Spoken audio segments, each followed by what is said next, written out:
Garten of Banban Zero's ending is absolutely insane and reveals one of the most shocking plot twists in any Banban game. And in today's video, we'll be fully explaining this ending, including everything that happened, some theories based on the events of the ending, the final big reveal, and some teasers at what we can expect in the 8th game. But first, let's recap the cinematic ending of the game. The chaos begins following the Bittergiggle gas scene, when all the babies gather around to open the giant surprise door. Although Banban thinks there is a fun surprise for us behind the door, we are instead met with the horrifying Remember, also known as the Quake Beast by the rest of the babies. It's unknown what Banban actually thought was behind the door, or if he knew Remember was there and was setting us up. Regardless, the creature is freed and tries to eat us, but we're saved by Nab Nab, who sacrifices himself as a last resort. Alongside eating Nab Nab, Remember knocks out Banban and slides away to the connected pit. After grouping with Bittergiggle to protect Kittysaurus, Remember eats them both in a single chomp.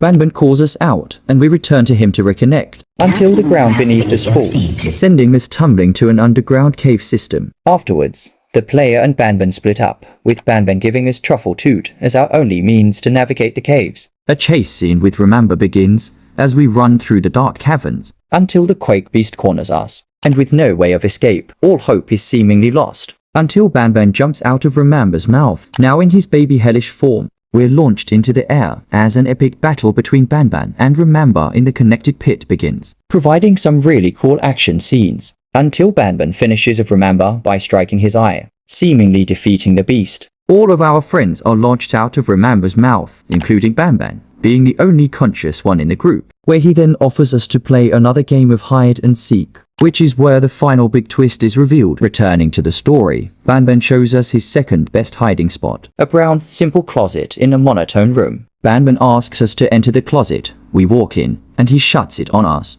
telling us to not make a sound. Since back in the first Banban 8 teaser trailer, we're introduced to the new character Flumbo, who sits in this exact closet, which not only confirms that we play as Flumbo during this game, but also explains Flumbo's origin story. He was playing a game of hide and seek with Banban, only to be betrayed by his best friend. But why does Banban do this exactly? Well, through some dialogue and notes, we learn that Banban is being replaced. Due to his violent tendencies and hellish form, the scientists all unanimously agreed to replace Banban, specifically with the player Flumbo, titled the Anti-Devil by the scientists. This version was meant to be a calmer, less angry version of Banban, which probably confirms that Flumbo won't have a hellish form. But the only scientist against this plan was Syringan. Banban and Syringan have some sort of connection, as he constantly tries to sway things in Banban's favor. We can see the vote that occurred when deciding whether to replace Banban or not on this whiteboard, with Syringan being the only one wanting to persist with Banban. Even if it's labeled that he's simply obsessed with Banban, I believe something else is at play here. So, Syringan conducted a plan to save Banban from replacement, specifically by hiding and locking Flumbo away, so that there was no replacement to be made. Which is why Banban did what he did. He was following Syringan's plan, which were in his best interests. Our next question is, are our friends actually dead? Since Truffle Toot, Bittergiggle, Nab Nab, and Kittysaurus all lay down as lifeless bodies after being eaten by Remember. And while you might think they must have survived this encounter, since we see them all as adults years later in the mainline Banban games, it's actually very possible for them to be dead here.